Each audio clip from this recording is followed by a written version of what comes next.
Hello दोस्तों, स्वागत है आपके अपने YouTube channel BK physics master में। फिर से हाजिर हूँ क्लास 12 फिजिक्स के सेकंड बुक देखिए, जो कि सेकंड बुक के इकाई 1 प्रकाशिकी के चैप्टर 1 प्रकाश का परावर्तन, गोलीय दर्पण तथा अपवर्तन के इम्पोर्टेंट न्यूमेरिकल्स लेकर। इससे पहले हमने एक वीडियो इसकी बना चुके हैं जिसमें हमने इस चैप्टर के सभी फॉर्मूले बताए थे। अगर वो वीडियो आपने नहीं देखी हो तो उसे ज़रूर देख लीजिएगा, ठीक है। डिस्क्रिप्शन में उसका लिंक दिया हुआ है या आई बटन में वो वीडियो आ रही हो तो उसे ज़रूर देख लीजिएगा, क्योंकि हम उन सब जितनी भी हमने उसमें फॉर्मूला लिखी थी उन सब से एक एक दो दो न्यूमेरिकल करने वाले हैं। तो लाइन बाय लाइन हम न्यूमेरिकल करेंगे, तो वो फॉर्मूला आप ज़रूर देख लीजिएगा। तो इस वीडियो को भी लास्ट तक देखिएगा, पसंद आए तो लाइक और भाई के चैनल को सब्सक्राइब जरूर कर दीजिएगा अगर आप हमारे चैनल पर नए हो तो। आज का क्वेश्चन पहला न्यूमेरिकल स्टार्ट करेंगे, जो कि बहुत ही सरल होगा। पहला फार्मूला होगा चैप्टर का। तो पहला फार्मूला जो कि हमने पढ़ा था कि अगर आप देख लेना न्यूमेरिकल के लिए, तो फार्मूले पढ़े थे F बराबर R/2, यानी फोकस दूरी और वक्रता त्रिज्या में संबंध के आधार पर पहला न्यूमेरिकल देख लेते हैं। तो जो कि होगा, एक अवतल दर्पण की फोकस दूरी 22 सेंटीमीटर है, तो उसकी वक्रता त्रिज्या ज्ञात कीजिए। क्या ज्ञात करना है? वक्रता त्रिज्या ज्ञात करना है। यानी हमें दिया है क्या क्या दे रहे हैं? एक दर्पण की फोकस दूरी यानी F दे रहे हैं कितनी? 22 सेंटीमीटर, ठीक है, 22 सेंटीमीटर। और निकालना क्या है? वक्रता त्रिज्या ज्ञात करनी है। तो इसके लिए फॉर्मूला हो जाता है F बराबर R/2 होता है। क्या होता है? F बराबर R/2। और अगर हम कैंची गुणा करके लिखा दें तो R बराबर F का किस में गुणा हो जाएगा? 2 में गुणा हो जाएगा, यानी F इंटू 2 हो जाएगा।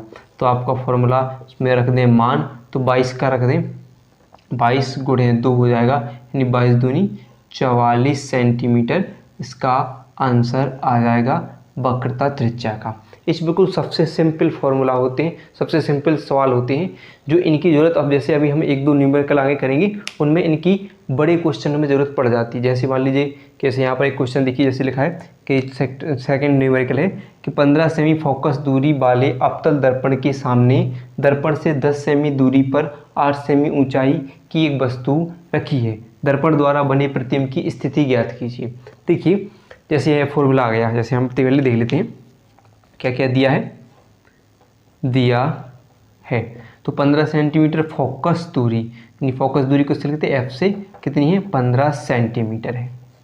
फिर है अवतल दर्पण के सामने 10 सेमी दूरी पर रखी हुई है। क्या रखी है? वस्तु कितनी दूरी पर है? 10 सेंटीमीटर। वस्तु की दूरी के लिए हम लिखते हैं U से लिखते हैं। किससे? देखिए, अवतल दर्पण के सामने कितनी दूरी पर है? 10 सेमी दूरी पर क्या रखी है? वस्तु रखी है। कितनी है? 10 सेंटीमीटर है, ठीक है। तो क्या करना है? प्रतिबिंब की स्थिति ज्ञात करना है, यानी क्या निकालना है? V निकालना है। क्या करना है? प्रतिबिंब की स्थिति और दूरी भी ज्ञात करके स्थिति बताएंगे कहाँ पर प्रतिबिंब बनेगा। तो अगर मान लीजिए यहाँ पर आपको F नहीं दिया होता तो ये फॉर्मूला वहाँ पर काम आ जाता है, क्योंकि आपको मान इसमें लिखते थे कि इतनी, मान लेते बोल देते 44 सेंटीमीटर वक्रता त्रिज्या वाले किसी अवतल दर्पण के सामने कोई इतनी वस्तु फोकस दूरी इतनी दूरी पर रखी हुई है, उसकी प्रतिबिंब की स्थिति ज्ञात कीजिए, यानी V निकालने के लिए पूछ लिया जाए, वो R दे रहे हैं केवल, तो अभी फॉर्मूला उसकी ज़रूरत हमें पड़ जाती है, ठीक है। और वैसे अगर विकल्प आते हैं एक तो विकल्प में क्वेश्चन पूछ लिया जाता है, न्यूमेरिकल पूछ लिए जाते हैं।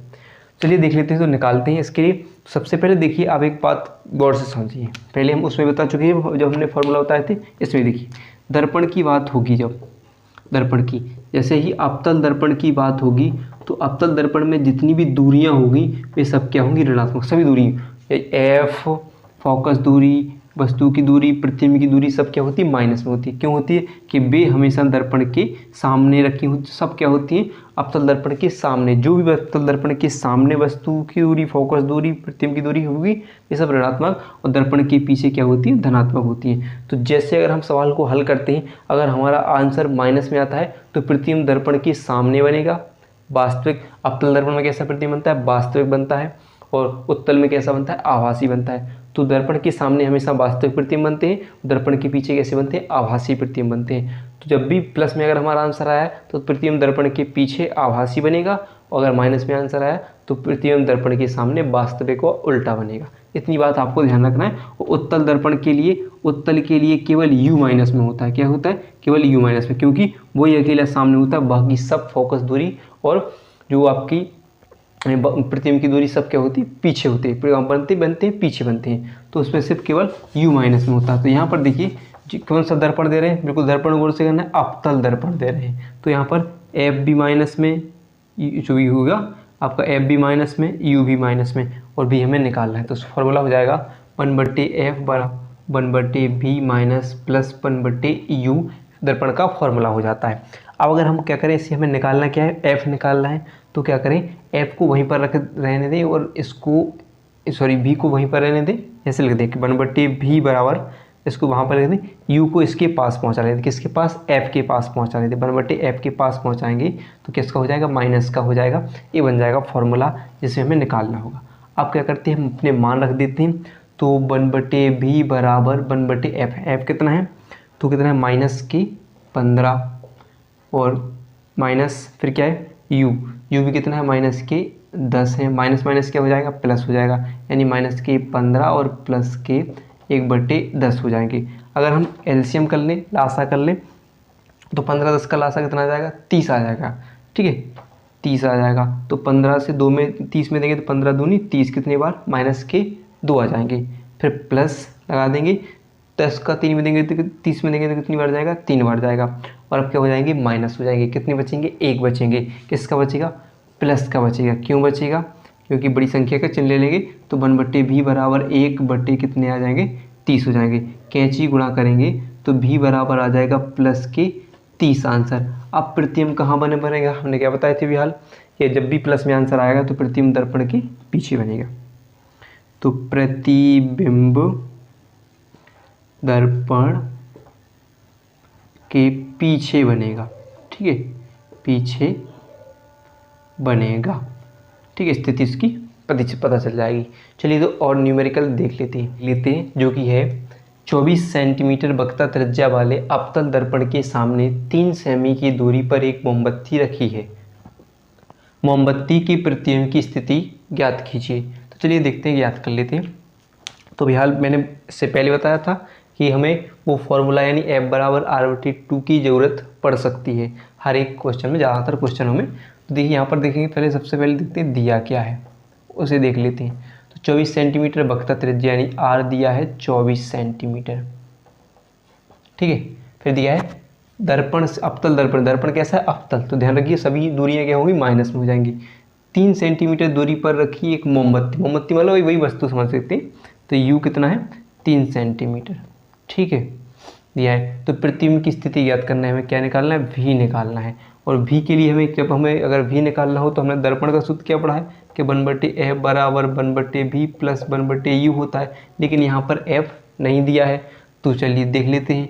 तो हमने एक और फॉर्मूला पढ़ा है कि f बराबर r/2, यानी कितना दिया है, 24, r कितना है 24/2, यानी कितना निकल आएगा, 12 सेंटीमीटर निकल आएगा। कितना निकल आएगा, 12 सेंटीमीटर, यानी f का हमें पता चलेगा कितना है, 12 सेंटीमीटर है। लेकिन हमने क्या पढ़ा है कि अवतल दर्पण है तो सभी दूरियां माइनस में नापी जाती हैं। तो जो u होगा माइनस में, ये भी कितने में हो जाएगा, माइनस में हो जाएगा।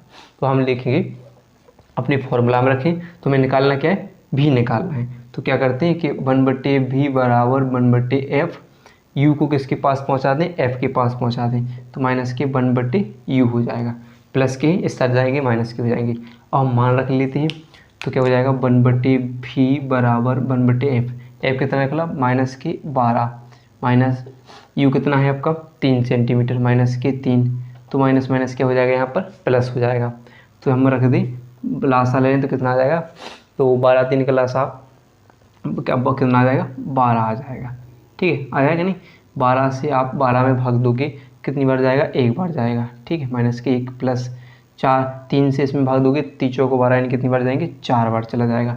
ठीक है, अब क्या हो जाएगा, 4 में से 1 माइनस हो जाएगा, माइनस किसने लगाया तो कितना बचेगा, 3 बचेगा। तो 1/v बराबर किसका बचेगा, प्लस का, क्योंकि बड़ा चिन्ह ले लेंगे, बड़े चिन्ह का बड़ी संख्या का चिन्ह ले लेंगे। तो कितना हो जाएगा, 12, कैंची गुणा करेंगे 3v बराबर 12 और v बराबर 12/3, 3 से भाग देंगे तो 3 चौको 12, यानी आपका आंसर आ जाएगा v बराबर 4 सेंटीमीटर, यानी मोमबत्ती की प्रतिबिंब कहाँ बनेगा, मोमबत्ती का प्रतिबिंब कहाँ बनेगा, 4 सेंटीमीटर दूरी पर बन जाएगा। ये आपका आंसर आ जाएगा। ठीक है, फिर देखिए एक और देखिए, एक अवतल दर्पण अपने सामने से 10 सेमी दूरी पर रखी वस्तु का 3 गुना वास्तविक प्रतिबिंब बनाता है। दर्पण की वक्रता त्रिज्या ज्ञात करना। अब देखिए सब उलट फिर, अब यहाँ पर 3 फॉर्मूला काम करने वाले हैं, ठीक है। तो देखिए कैसे वो देख लेते हैं। दिया है, पहली बात होगी दिया है, तो क्या एक अवतल दर्पण के सामने 10 सेमी दूरी पर एक वस्तु रखी, यानी यू कितनी दूरी पर रखी, 10 सेंटीमीटर, ये बात पहली बात हो गई। फिर 3 गुना वास्तविक प्रतिबिंब बन रहा है, क्या बन रहा है, वास्तविक प्रतिबिंब, लेकिन निकालना क्या है, फिर ये देखते हैं दर्पण की वक्रता त्रिज्या निकालना क्या है, आर निकालना है। तो आर निकालने के लिए हमें चाहिए एफ, ठीक है। तो एफ चाहिए, तो देखिए तो एफ चाहिए, तो एफ को निकालने के लिए भी आर चाहिए था। तो अभी हम क्या करते हैं, एफ किससे निकालते हैं, तो दर्पणों के सूत्र से निकालते हैं। तो सबसे पहले देखेंगे हमें निकालने जो बात कर रहे हैं कि कितने 3 गुना वास्तविक प्रतिबिंब बनता है। तो देखिए माइनस जो आपका रेखीय आवर्धन का फॉर्मूला पढ़ा होगा आपने, एम बराबर माइनस के भी बटे यू, क्या होता है, रेखीय आवर्धन का फॉर्मूला लगा देंगे। तो देखिए बात कर रहे हैं कितने 3 गुना, तो यहाँ पर रेखीय आवर्धन को 3 गुना यानी माइनस रखते 3 गुना प्रतिबिंब हो जाता है माइनस के भी बटे यू, क्या कर देंगे माइनस के भी बटे यू, कितना गुना है, वस्तु का 3 गुना है। तो ये वस्तु की दूरी हो गई, और कितने गुना होगा, 3, यानी वस्तु का अगर इसमें गुणा करेंगे तो 3 गुना हो जाएगा। तो देखिए कि हम लगाएंगे इसके, और जो आप देख सकते हैं कि जितनी भी दूरियां हुई सब किस में होगी, सब माइनस में होगी, क्योंकि जो भी सब जितनी भी दूरियां जितनी भी संख्या होंगी सब अवतल दर्पण की बात कर रहे हैं तो सब क्या होती है, ऋणात्मक होती है। तो अगर 3 गुना की बात करें तो गुणा कर लें, तो भी बराबर क्या हो जाएगा, भी बराबर हो जाएगा आपका 3u हो जाएगा, माइनस से माइनस आप क्या कैंसिल कर सकती हो, ठीक है। कितना हो गया, भी बराबर कितना होगा, 3u हो गया।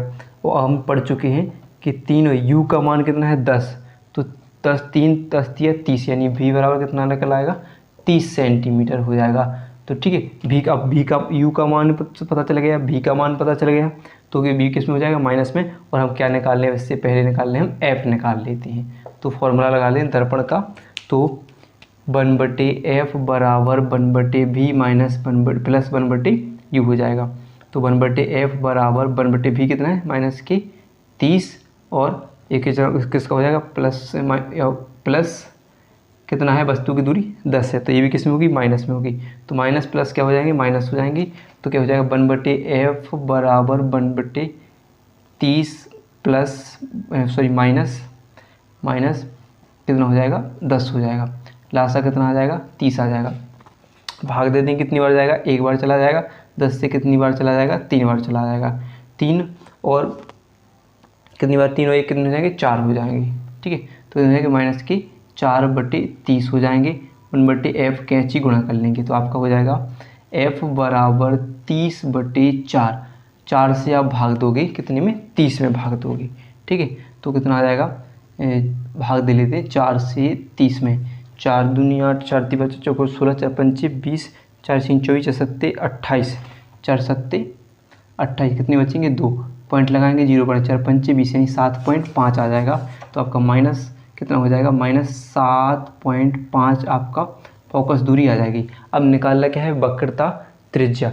तो वक्रता त्रिज्या के लिए फॉर्मूला हो जाता है कि f बराबर r/2, लेकिन हमें निकालना है r, तो कैंची गुणा कर लेंगे, तो r बराबर f × 2, और f का मान हम पढ़ चुके 7.5 है × 2, तो कितना हो जाएगा, 7.5, मतलब 7.5 कितना हो जाएगा, 7.5 का 2 गुना 15 हो जाएगा, यानी कितना हो जाएगा, 15 सेंटीमीटर आपका आंसर आ जाएगा, वक्रता त्रिज्या आपका आंसर आ जाएगा।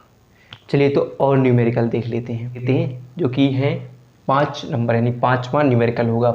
वायु के सापेक्ष, ऐसे क्वेश्चन बहुत पूछे जाते हैं। देखिए कैसे कि वायु के सापेक्ष जल का वर्तनांक 1.33 यानी 33 है, तथा वायु के सापेक्ष जल का वर्तनांक 1.5 हो तो जल के सापेक्ष कांच का वर्तनांक ज्ञात कीजिए। देखो पहले दिया क्या है, पहले वो देख लेते हैं। दिया है पहले क्या, देखिए जल के सापेक्ष, यानी देखिए वायु के सापेक्ष, यानी ए के सापेक्ष, वायु को किससे लिखते हैं, ए से, और जल को किससे लिखते हैं, डब्ल्यू से। तो ए के सापेक्ष यानी वायु के सापेक्ष, जिसके सापेक्ष होता है उसे पहले लिखते हैं। तो वायु के सापेक्ष किसका, जल का वर्तनांक, तो जल को कहाँ लिखे, पीछे, कितना है, 1.33 है, ठीक है। तथा वायु के सापेक्ष कांच का वर्तनांक फिर क्या है, वायु के सापेक्ष कांच को लिखते हैं जी से, तो कितना है, कांच का अपवर्तनांक 1.5 है, 1.5 है।